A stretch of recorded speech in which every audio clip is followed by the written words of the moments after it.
Welcome to Talk with History. Today we're doing something a little bit different. We're interviewing book author Nick Berg with a very timely book interview. The book's name is Shadows of Tehran. Now, Nick is actually Iranian born and raised. He was there all the way up until he was 19, from the Iran Revolution through the early 80s, when he actually had an execution order out on him and he had to escape the country to come to America. So we got the chance to interview Nick, talk about his life and how he wrote himself into the character of this historical fiction book called Shadows of Tehran. And it was a great interview. Nick's background is duality. He is half American and half Iranian. And so coming to America and then learning the culture here and then joining the U.S. military and everything the military gave him as far as perspective. With the way the world is happening right now, this book would be a great background to understand the world and Iran and America from the revolution to where we find ourselves today. So stick around with us because there's more interesting stories in this interview than I can even count. So we hope you enjoy our interview with Nick Berg, author of Shadows of Tehran. If they shoot you, in order your family to get your body, you have to pay for the bullets, which is an exuberant amount of money to get the body of the person they just executed. And I was actually picked up in the middle of the street and thrown into the Iranian army. So the way I got out of the country was through the Turkish border. And so getting in the middle of the sheep and crossing the border, basically. Didn't know anybody, had $50 in my pocket and landed in Detroit and sat on the bench at the airport figuring out, okay, now what? What am I going to do? My image of America was, I'm going to go to Detroit, I'm going to join a gang, and I'm going to break dance in the streets.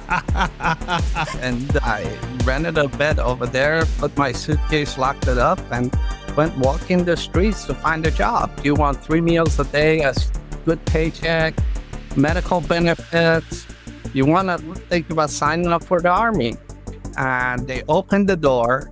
And this was August 1st. Iraq invaded Kuwait on August 2nd. Oh, wow. And we opened the door and this rush of hot air hit me.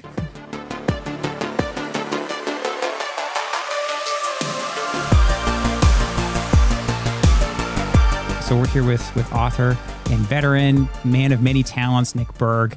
Nick, thanks so much for joining us. And we're here to talk about your book, Shadows of Tehran, as well as anything else that comes up during the podcast, because as Jen was saying before we started the official chat here, is she's been looking forward to talking to you. And again, as someone who served yourself for about 11 years in the Army, Jen's a former Navy pilot. I'm still in.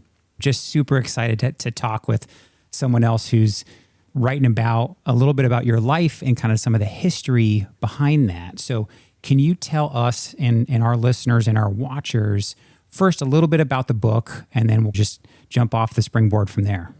Sure, absolutely. So the book is actually based on my life. And it's been about 2 years since I started writing this book. And what started the book was all my friends keep saying, oh, you got such a great story. You got to write this down. And so finally I decided, okay, I'm going to write it down. And English is my third language. So I was really trying hard to make sure I understand how to write it for English reading audience. So I had a book coach to help me write the book. He's a 10 times London Times bestseller. Oh, cool. And he helped me write this book throughout the whole process. But I learned so much writing the book.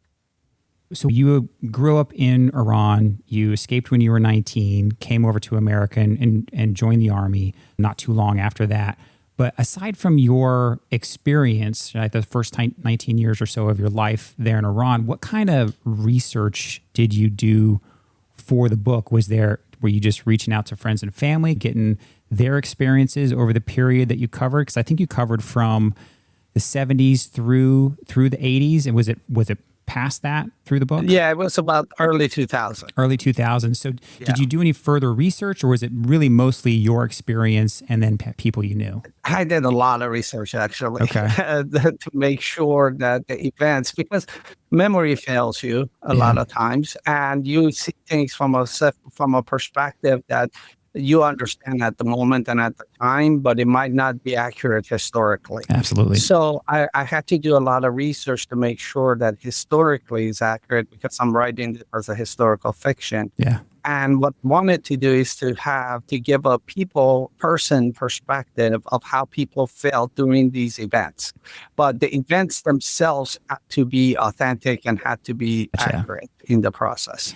So that's really neat because... Yeah, so I understand. So you used a character. Yeah. You basically built a character based on yourself, but it wasn't you, but... Right. That's how you wrote this, which I really appreciate, because that way, you're right, you have to research then, because just because you lived it, Scott and I lived Operation Iraqi Freedom, Operation Enduring Freedom, doesn't mean I remember all of the specifics going on, the politics in the background, right? I'm so focused in on what I'm doing right then and where I'm at. I'm not thinking about all of the other factors that are happening around the world. And so those things are important if you're writing historical fiction. So I can definitely understand that. Yeah, absolutely. And a lot of people ask me a lot of times, why did you write this as a memoir? Why are you writing it as a fiction more than that? And I think based on everything that I've been in my life, I didn't want to justify anything. I didn't want it to be me. And I wanted to be a character, and I wanted to be a person separate from me. So going through the whole book, writing the writing process was all about not me. I'm talking about Ricardo, and I'm talking about his life in the process. Was there anything like during your research, and I always find this interesting when we get to talk to authors, was there anything during your research that you learned or discovered that either surprised you or you hadn't really known before, that kind of changed the way you saw some of that period of history that you actually lived through, but maybe not had known at the time? Yeah, there were some detailed things that I wasn't aware of that during the research process I learned at a bigger context. It was no surprises. Oh my God, it didn't happen the way I think it happened. Yeah. But it was like understanding that, just like Jen was saying, is that you're so focused around your piece of the pie on this that you miss the bigger picture sometimes. Yeah. So when we talk about your personal history and what you're using for the historical fiction, you're living through the Iranian Revolution, that it kicks off in like the 77, but ends in 79, and you're living through this, and you have a duality of background because your mother is Iranian and your father is American, and that's true for your character as well. Yes. Now, I know in your real life, your father leaves when you're 7. Is that true for your character as well? Yes. Now, what is that like in that culture for a father to leave and to be raised by a mother? Is that accepted in the Iranian culture, or did you Not really. Yeah. Not really. Tell me more. Yeah. So my mom being a single mother was very difficult on her. And I try to portray that in the book, how difficult it was, that every time she talked to anybody, any guy in the market or somewhere, they would look at her. The women would come and hold their husbands away like she was trying to steal them. Oh, wow. And the culture itself, even though that it's a modern culture, there's still a lot of those stigmas and stuff around single women, especially at that time. And then after the revolution happened and they took away a lot of the women's rights and those types of things, it became a lot worse. Yeah. Now she was a single woman living in a house by herself under Islamic government. And it was a very, very difficult time. And I try to portray that in the book. As you read the book, is that there was a reviewer that made a comment that sometimes survival and love are two different things. And you do things for survival to get through things. And I think the whole stepfather coming into the picture and all of that, it was based more of a survival thing for her than it was a love thing that she wanted to live with this person and all of that. Yeah, and that's an interesting kind of observation, especially by a book reviewer. Well, 100%. And that was my experience in the Middle East too. So I remember I couldn't really shop in the souks. I had to have a male with me because no one's really going to, like you said, even make eye contact with me. Or so to negotiate, you really need a male with you. And I don't think people really understand that unless they've lived it or seen it or what that's, especially from an American westernized culture. You just don't understand that concept. Now, your mother remarried. Is she still in Iran today or did she come Yes, to America? she's still there. Oh, wow. Yeah, And she's still there. And do you go back and visit her? No, I can't go back. Yeah, I think I saw one of your more recent interviews that said you're a little bit of a rabble rouser, and that's part of the reason why you escaped the country. In Yeah, my 79 or execution something like note was out before, so I had to escape Iran, actually. Oh my goodness. So explain that to me. I saw execution order. You're 19 years old. What does that look like? What is that when that comes out? Is it you and a bunch of people, or just you? What Like, was your face on a wanted poster or something like that? Or Yeah, kind of like that. But in Iran during that period of time, in 1 year, they killed over 15,000 people, opposition people. They hold executions in the middle of the street. They bring a tractor trailer with a noose on it, and they hang the people there. If they shoot you, in order your family to get your body, you have to pay for the bullets, which is an exuberant amount of money to get the body of the person they just executed. wow. It's at that time, there's no law, basically. They would just break down the doors, come into your house whenever they please, take you away, and sometimes nobody would hear from you. Currently in Iran, there's mass graves it's miles and miles of mass graves that the bodies are buried there with no headstones, with nothing like that. And people have been trying to talk about it, but they can't. Yeah. I see. Yeah. So the execution order comes out with your name on it. And basically, it's either you got to get out of the country or someone's going to turn you in or someone's going to show up at your door and you don't know when and you don't know who. Exactly. Yeah. Now, how do you get out of the country then? So the way I got out of the country was through the Turkish border between Iran and that area is where the Kurdish people live. In Turkey, Iran, and northern Iraq, that's where all of the Kurdish Bedouins have, and they have sheep. Okay. Have thousands of sheep. And so getting in the middle of the sheep and crossing the border, basically. Wow. Okay. Now for I think the next part of the book was obviously the Iran-Iraq conflict that took place from 80 to 88. Because you weren't there, obviously your perspective was as someone who had just left the country. No, I was there during the Iranian-Iraq war. Oh, you were? Yeah, he was in the army. Okay, so you actually, when you came in the army, like you got sent over. Yeah, actually, when I joined, which Iran and Iraq, if you're talking about Iran and Iraq or U.S. and Iraq? Iran and Iraq, the 80s. Iran and Iraq. 80s. Yeah, the Iran and Iraq war, I was in Iran when it started. Oh, I didn't realize that. And I was actually picked up in the middle of the street and thrown into the Iranian army for about 6 months, fighting with the Iraqis. And I have some scars from it too, because Holy cow. And it was basically, it took me 6 months to prove that, because if you were a student, you were exempt. So it took me 6 months to prove, first, I'm not Iranian. Second, I'm a student. Yeah. It took about 6 months to do that. I had lost couple of my really good friends, one to chemical attack in Halabja in Iraq.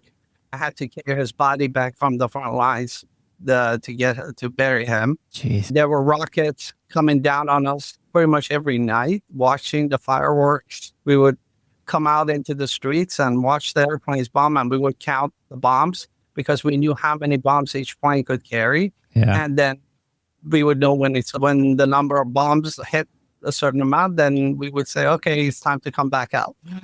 Wow. And you wrote your character, again, your experiences all through that. All through that, yes. Wow, that's fascinating. So then your execution order doesn't come until the 80s then, if you're still in Iran. It's until 1987. 1987. Okay. So when you come to America, how old are you? I'm 19. You're 19 and you come alone, no mom. No mom, no family, didn't know anybody, had $50 in my pocket, and landed in Detroit and sat on a bench at the airport figuring out, okay, now what? What am I going to do now? Oh my gosh. And can you speak any English at that time or very little? Very, very little. Very broken English. And it was a culture shock. Oh, yeah. And this is the funny part, because my image of America, before that, we came to America one time before the revolution in Iran and stuff to look for my dad, and we couldn't find him. By the way, I found out my dad works for the CIA the whole time. I saw that I in found some of them your 35 interviews. years later in Las Vegas. That's crazy. Which is another story on its own. But my image of America was from movies and the things that we saw in Iran. So at the time, breakdancing was really big, and Michael Jackson was the big thing all of that. So my image of America was, I'm going to go to Detroit, I'm going to join a gang, and I'm going to break dance in the streets. I love that. That's amazing. I love that. So 87, you're sitting on a bench in Detroit, and you're like, what am I going to do now? So what did you do? What does your character do? What do you do next? So there was a taxi driver. He was sitting on the bench over there because it was summer day. It was in August, and it was a summer day. It was hot. He was sitting there on the bench with as well. And I had my one little suitcase and just sitting there, just looking around thinking, okay, now what am I going to do? And had a conversation with the guy with my broken English. And he said, where are you going? I have no idea. They said, you want to go to a hotel? I'm like, I pulled out my money and said, this is what I got. He said, that's not going to get you far. Oh my gosh. So he took me to a YMCA downtown Detroit, which you could rent a bed basically for $10 a night. And I rented a bed over there, put my suitcase, locked it up, and went walking the streets to find a job because I thought that's what you do. So I walked into a Wendy's, and there was this beautiful lady that was the manager, and I asked her for a job. And she gave me an application. She said, and I'm looking at this application. I have no idea what to write in this application. So with my broken English, we communicated, and she said, so do you have a social security card? I'm like, what is that? Oh, yeah, of course. I had no idea you needed a social security card. Yeah. She helped me through this whole process of getting the job and all of that stuff. And my idea at the time was, so I was flipping burgers in the back because my English wasn't very good. So I'm like, okay, this is my career. My dream was to make it to the cash register, to be the guy. It's very much like Coming to America. Yeah. Next week, I'll be on fries. And then the big bucks start rolling in. McDowell's, not McDonald's. Yeah, McDowell's. Yeah. So that was my idea of career progression. But there was this strip mall across the street and the Army recruiting station in that strip mall.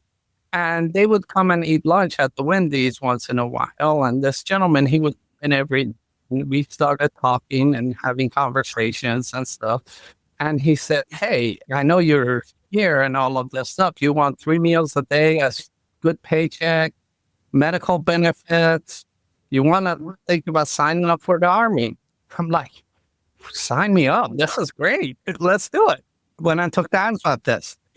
That's amazing. Which I completely bombed it, by the way. The math and the physics and things like that was good. English, not very good. Wow. So the only thing I qualified for was infantry. That's wild. That is quite the story. Now, I think you said too, or at least some of your interviews, and I collected some stuff together. You said the Army really taught you the life skills and gave you that structure, gave you that foundation to make your life here in America. Was that the same for your character through the book? It's the same thing for the character through the book. Yeah. I mean, Army taught me what America is about, and it gave me a family that I didn't have. And it was unreal for me going through basic training and all of that stuff, because I went through basic training for 3 weeks when I was in Iran. Oh, yeah, that's right. At first, I was really afraid when the sergeants would yell at you and scream at you. After the first few days, I figured out, man, they can't beat you up. I'm like, this is a Oh my God. They can't hit me. So the difference between American basic and Iranian basic is the physicality of what the instructor can do to you. So in Iran, they really could hit you and beat you. They hit you, they slap you, they throw you around. Oh, wow. But in American Army, I figured out all they can do is make me do push-ups. Yeah. I'm like, Why Yeah. not? Yeah. Do that all little. Well, Your perspective was so like, hey, I got and this. I got that. and I think too, all of us who've gone through, if anybody's listening or watching, anybody who's gone through boot camp has that moment when they realize, okay, I can do this. I can play right? this game. I can play this game. It was the same for Yeah. me, and I had nowhere near the experience, doing my Navy version of boot camp when I went through college. But after the first few days, after you get used to getting yelled at, the same thing. All it can make me do is just do more push-ups. And so it's that you have that realization, especially for you. You had already been through a much different experience. Yeah, I think that's amazing. So how long before you joined the Army were you in America? Was it about a year? About 6 months. 6 months. Okay. So I love that you found the Army. And I love that you found, and happy 250th birthday to the Army, by the way. Yeah. Happy birthday to the Army. I love that you found that because that is what the military does. I really do believe that. It gives you that family. It gives you that sense of community. It builds up you as a person. It teaches you those life skills. And then it also offers you ways to develop yourself with education and training. And I love that's what you found and you were able to do that. I feel like it's almost like a blessing that happened to you. It was a great blessing. I owe everything to the Army. I mean, my whole life after coming to the U.S., I owe it to the Army. And I was so disappointed when I had to leave the Army. And the reason was because I got injured in Bosnia. Yeah. And I couldn't be on the teams anymore. And I couldn't do the jump out of airplanes and all of that stuff. So it was a real disappointment for me that I couldn't finish the whole 20 years. Well, I love that the Army also recognized your potential as half Iranian, that they could use you in the Middle East, right? And so I'm glad that they were to recognize that as well, and you were able to do that. What was it like going back in that capacity? What did that feel like? The interesting part was, and I never forget that day, when the C-141 landed, that we spent 17 hours on the back of the C-141 from Pope Air Force Base into Tehran Airport. When the first Gulf War happened. And I got off that plane because they told us we were going to Turkey. And they opened the door, and this was August 1st. Iraq invaded Kuwait on August 2nd. Oh, wow. And we opened the door, and this rush of hot air hit me. And as soon as it hit me, a friend of mine that was sitting with me, he's, "Oh, we're in Turkey." I'm like, "No, we're not." You knew. I knew. You knew. I could not forget that desert heat. Wow. And so when we get off the plane and get ready, they finally tell us we're in Saudi Arabia, and they were expecting Iraq to invade Kuwait, and they pulled us to the edge of Saudi, Iraq, Kuwait corner of the area. And I never forget, we were sitting there with a bunch of Stinger missiles and a bunch of our weapons and stuff. And General Luck at the time was the 18th Airborne Corps commander. He was in charge. And he came up to me and he said, "Son, see that highway?" I'm like, "Yes, sir." He said, "If the Iraqis decide to come into Saudi Arabia, they're going to come through here. And there's 2 tank battalions sitting at the other end of this highway. What do you think we're going to do?" I said, "Well, sir, we're just going to fight with them." He said, "We don't have enough ammo or people here to fight the tank battalion." I said, "Well, then we just throw rocks at them, sir." He said, "That's the spirit. That's what I'm looking for."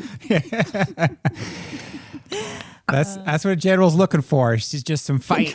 I just need some fight, my soldiers. We'll figure it out. So that's amazing. How did you feel going back to fight? How did that make you feel? And I know that this is personal. This is not who your character is. Right. When you write a character who's having this duality, and I think that is the biggest thing here. It's survival, it's duality, it's you're straddling 2 worlds here. You're American and Iranian. And what's hard about that is you don't really get accepted by either.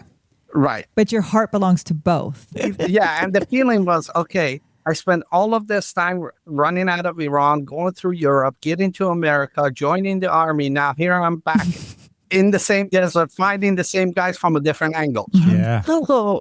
But But even if Iran would have gotten involved into that war, there's a big difference with fighting your people and fighting a government. Yes. And throughout this whole last few days, where all of the attacks on Iran from Israel and all of this happened, everybody keep asking me, so what do you think? I'm like, Israel is not fighting the Iranian people. Yeah. They're fighting the Islamic government. And I was fighting against that Islamic government before I left Iran. And that's why my execution note was out. And there's a big separation of difference between the government and the military in Iran as well.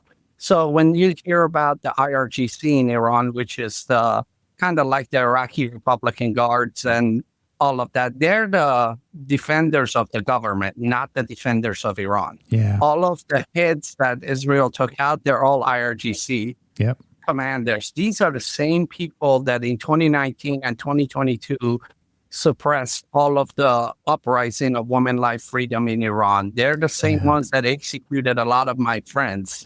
So I don't see them as representative of Iran. I see them as the Islamic government. Yeah, I really appreciate that perspective, because that very easily gets lost when you're just watching the news and you see the highlights of, hey, bombed nuclear facility sites, and it's just the country in general. But I appreciate that perspective, and that's something that I want our listeners and our viewers to really listen and to think about. It's, to your point, it's the government of those that aren't really protecting the people. And I think in some other spots, you said it's anywhere from 80 to 90% of the people are actually pro-Western. Right. Yeah. Exactly. And they've just been suppressed. And I love that, because it's real world experience from you. This clash of East versus West, why do you think people don't want to hear the truth? Like, why do you think people think Iran is all of this, and it's not these people who are being oppressed? And when you think about women's rights in Iran, like, I'm telling you, what rights, right? Like, I'm always like talking about the way women are treated there. I was over there 20 years ago, right? And I made a point to always wear my hair down so that you could see that I was a woman. And what I learned through my military experience is I actually gave hope to those Iranian women that there is the westernized culture does support women's rights and do actually see women as being more than just being suppressed. And I wanted to do that to give them hope. And I don't know why here in America, it's hard for people to see that or understand that. What do you think that is? So this is a symptom of the Western culture, because the governments are representatives of the people. Yeah. When your government is a representative of people, your military is a representative of your people. So the government and the people, even though you might be on the left, you might be on the right, you might not disagree on a lot of the topics and the decisions and all of that. But the government is the people, and the people is the government. Yeah. So when you grow up in that type of a society, you don't understand when a dictator runs things on their own. You think the people are supporting them. That's why they're in power. That's a great point. A lot of people ask me, so why doesn't people in Iran just overthrow the government? They think it's just like but it's not. Mm-hmm. Yeah. Not that simple. It's a very different way of looking at things, and the way different. So in America, in Europe, in most of these countries, they feel that the government is theirs. Yeah. But in Iran, the government is a separate entity. Yeah, that's a great point. And that's something, again, I think that we try to talk about through history, right? When we talk about our history topics, we try to be cognizant of the lens that we are looking at something through, whether it's our modern day morals and values and what we know of, whether it's like a slavery topic or the American Revolution or whatever it is, we try to be cognizant of our modern day lens that we're looking at it through. But to your point, this is the American Western lens that we're looking at other countries through. So I think that's a really good point. And for folks who are history fans and listeners and an audience of ours, I would hope that they make that connection, because I think that's a really good point. Yeah, absolutely. And the thing is, and I'm going to bring this topic up because I feel very passionate about it, is that when people talk about the Israeli and Gaza war, and there's a lot of people that say, oh my God, those poor people are dying over there and Israel is bombing them and doing this and doing that. My argument to that is, did you feel the same way when we bombed Berlin to destroy the Nazis? Mm-hmm. Yep. There were a lot of innocent people there. There were a lot of women and children that died. Mm-hmm. And those were the people that, maybe not all of them, but majority of them elected Hitler. Yeah. So the thing is, in every war, unfortunately, there is casualties and there is civilian casualties and there is innocent people that are going to die. But that doesn't change the fact that we have to fight a just war. Yeah. I know.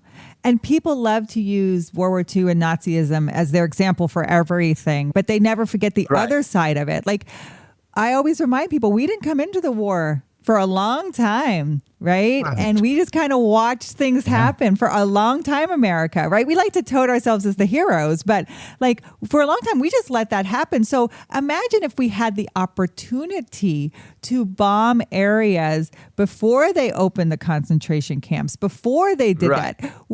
Imagine we had that opportunity. What would that have looked like for America? And people don't like to think about that with the modernization of everything. But I really loved your analogy where you talked about your character and your book with the mirror and the window, right? So looking at themselves, their life, who they are, and the window, the opportunity. Can you explain that analogy for me, for our listeners? Because I thought that was just insightful about your character and what they're going through in their personal background and what they're doing in the world with this conflict that's going on.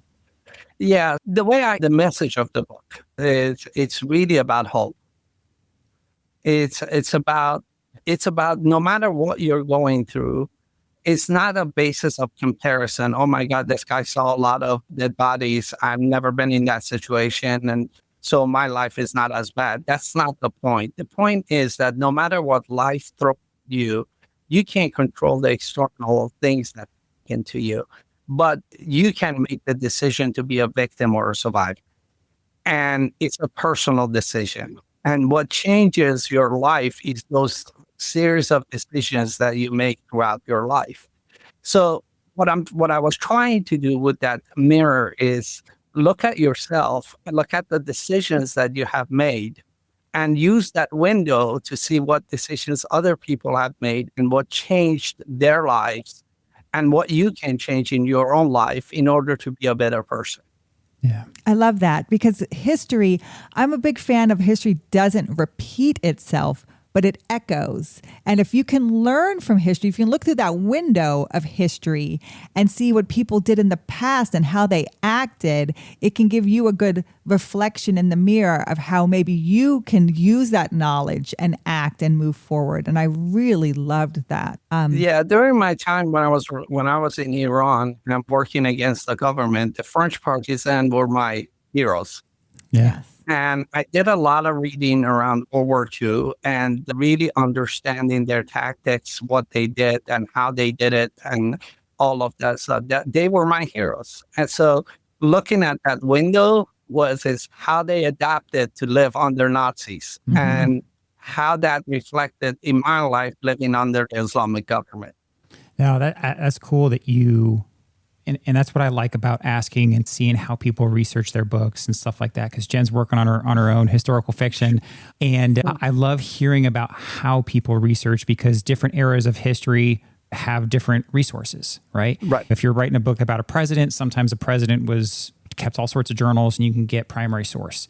Or for you, right, you lived through large parts of it, but you're also studying World War II and some of the experiences there, because I think you quoted a couple times Winston Churchill, or at least attributed him, when you're going through hell, keep going. And it seems like kind of like a core tenet of you and your character of going through these highs and lows of life and through these conflicts. And so it's always interesting to me seeing, and again, for our audience, realizing that when you're researching a topic or you're researching for a book, it doesn't have to be just on that area, but you can see war is different, but it's also the same throughout the years. And so the experiences and what different societies and cultures and areas of the world go through, while they are very different in every conflict, people are still people. Absolutely. Yeah. Absolutely. So I had a question for you you talk a lot about indoctrination and lies, and you have the people, are swayed by politics, and you say sometimes uneducated. In today's day and age, we even see educated people who are swayed by indoctrination and lies. And it happens in every country. So what have you found is the best way to kind of is it just getting the stories out there, getting people to just listen instead of talk? Is it getting people to just do their own research? What do you think is the best way to overcome that indoctrination and lies? Thing is that when I talk about uneducated, I'm not talking about school education. Yeah. There's a big difference. You could have a PhD and still be an Yeah, that's very true.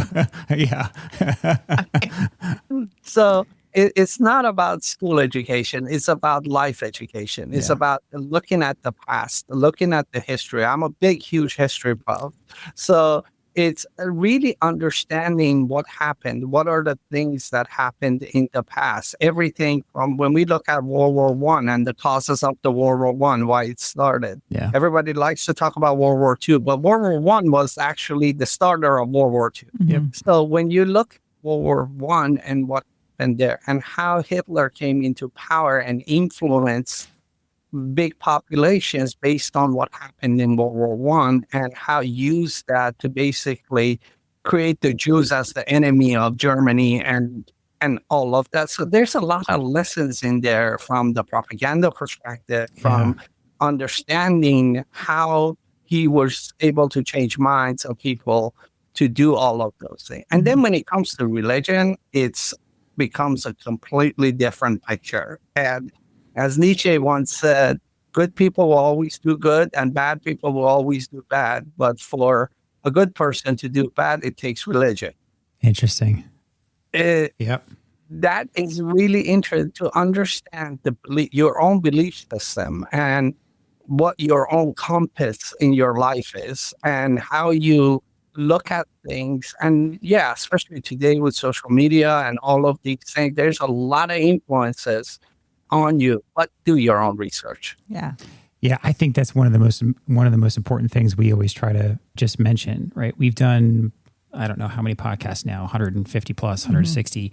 And when we're talking about fellow authors or the topics, we're always trying to talk about, hey, these are great places to start. If it's primary source, that's ideal.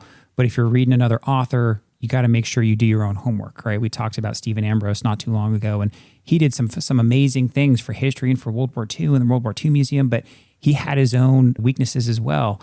Right. And we always say that doesn't mean that it's not good information. It just means that you need to make sure that you have the critical thinking skills enough, right? The life experience enough to know, okay, if I have a question about this thing, I shouldn't just always take it in blind faith as the truth.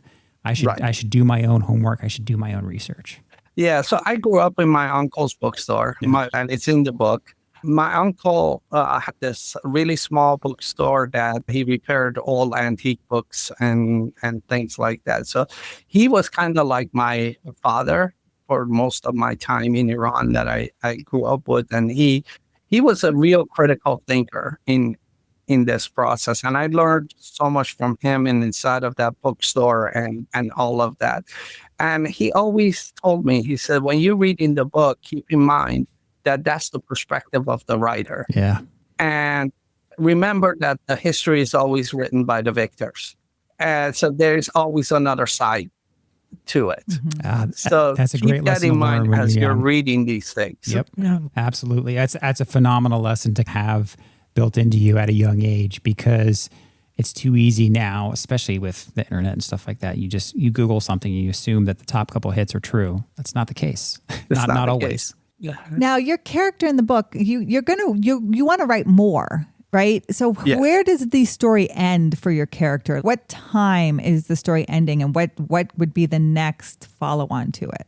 So the next book is going to be finishing Ricardo's story, basically. And that would be probably somewhere around 20 2019. That's where I'm going to finish his story. Yeah. The third book is going to be about my dad. Okay.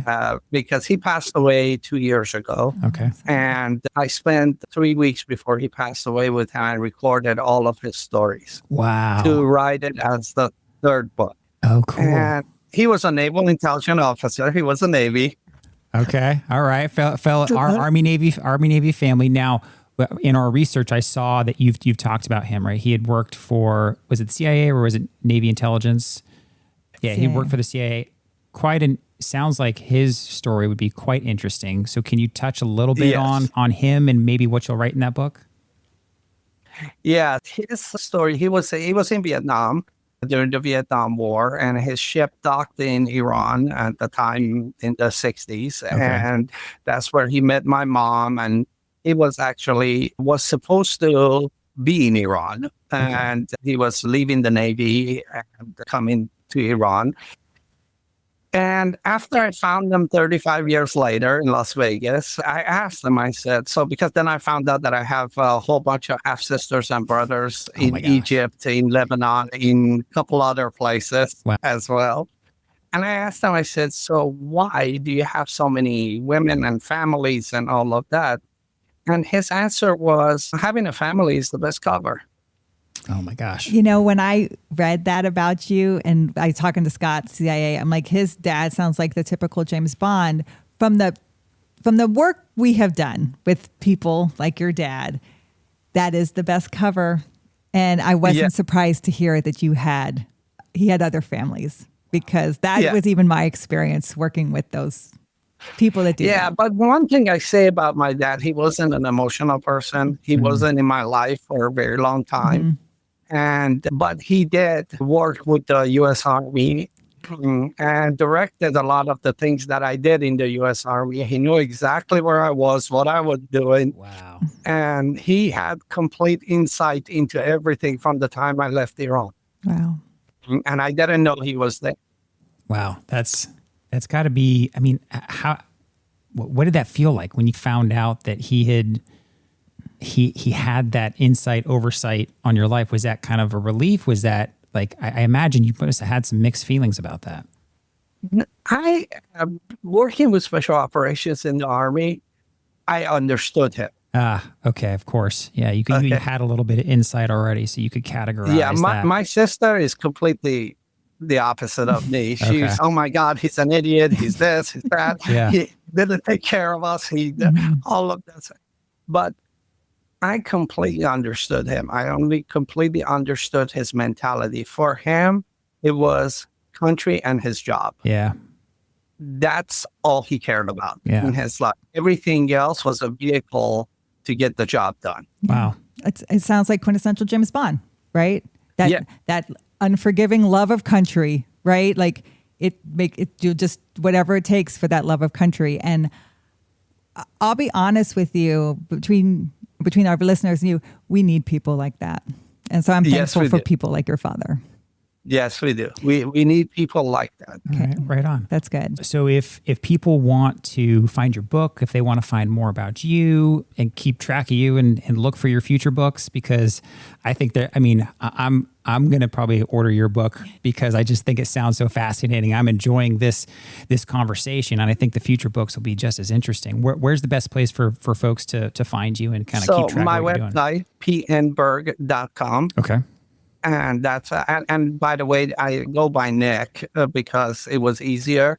My first name is Pedro. That's why I named the character Ricardo. Gotcha. And with the last name, which is Berg, sounds Jewish. Yeah. And in Iran, and you saw in all those comments and everything else, they're talking about that he might be Jewish. I'm not Jewish. Yep. My mom was Zoroastrian, actually. She was a Muslim. Yeah. I grew up as a Zoroastrian. Okay. And everybody called me the Spanish Jewish person with the Iranian background that never fit anywhere.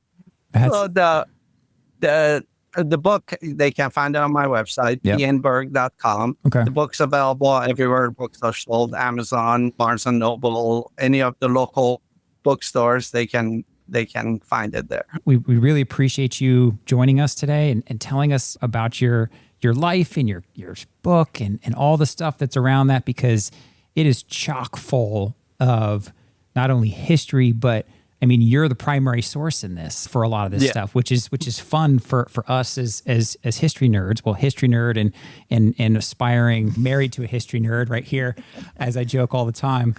But it's fun to be able to learn about the research you did, but also that you were part of the primary source, which is pretty unique for us. Yeah.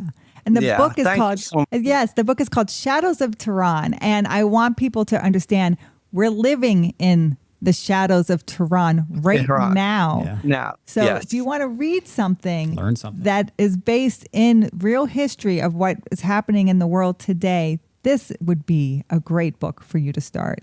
So we thank you for joining us today.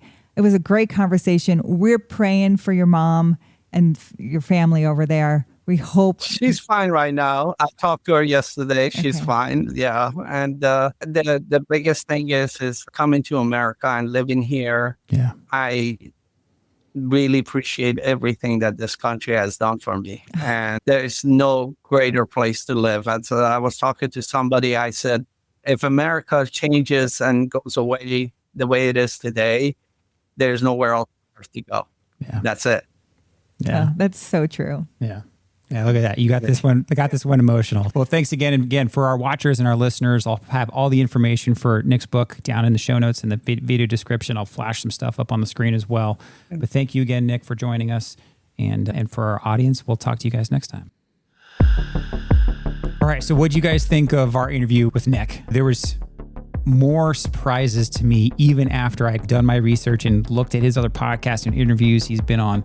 We even found out he was a little starstruck talking to us because he's been following us for a couple years. But what'd you guys think of that? Jen, what'd you think of the interview? I felt like it was so validating about where America is today, about our love of country, our love of serving in the greatest military in the world. But he really put a lot of perspective as someone who grew up through it all and what's happening today, what he's seeing today. I loved his perspective, his point of view, historical fiction, writing about what's going on today from a real life perspective of someone who lived it. Yeah, and it sounds like he's got a couple more books coming out that are even more interesting, like the story about his father having worked for the Navy and the intelligence world and then the CIA, and then he found out he's got a bunch of half brothers and sisters all spread throughout the globe. It was just a fascinating interview.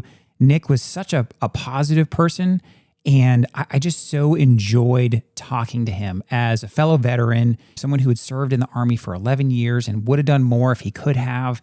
And now he's getting this story out there. It's fun to talk to someone who is a primary source, right? That is incredibly rare for us. I don't know if we could ever really say that. In the fact that he not only researched what happened there in the Middle East, but other wars to help fill out some of the experiences of the characters in his story, which I just thought was a really interesting piece of how authors do what they do. Yeah, and as historians, we know you love this podcast and this show because of history. If you want to learn more about what's happening in the world today, this would be a great book. Yeah. This would be a great way to start. Just get your feet wet in someone who's lived through this Iranian Revolution, then through the Iranian-Iraq War, then coming to America and going back. It really is a great foundation to where America is today and all of these different conflicts that are going on. It gives you a great understanding of this from our generation. So yeah, I really think this was a wonderful interview for us to do. And we don't really do a lot of like current events, but I feel like this is very important and the history of it is important for everyone to learn. Yeah, so if you want a book with good story, that's well researched, that's accurate because he took his time making sure it was accurate and not just biased from his view from going through it, that will help explain what's going on in the world today and give you some knowledge and foundation in that, check out Shadows of Tehran. Links are in the video description or podcast show notes below. We hope you enjoyed this podcast and our interview with Nick, and we'll talk to you next time. Thank you. This has been a Walk with History production. Talk with History is created and hosted by me, Scott Benny. Episode researched by Jennifer Benny. Check out the show notes for links and references mentioned in this episode. Talk with History is supported by our fans at thehistoryroadtrip.com. Our eternal thanks go out to those providing funding to help keep us going. Thank you to Doug McLiverty, Larry Myers, Patrick Benny, Gail Cooper, Christy Coates, and Calvin Gifford. Make sure you hit that follow button in that podcast player, and we'll talk to you next time.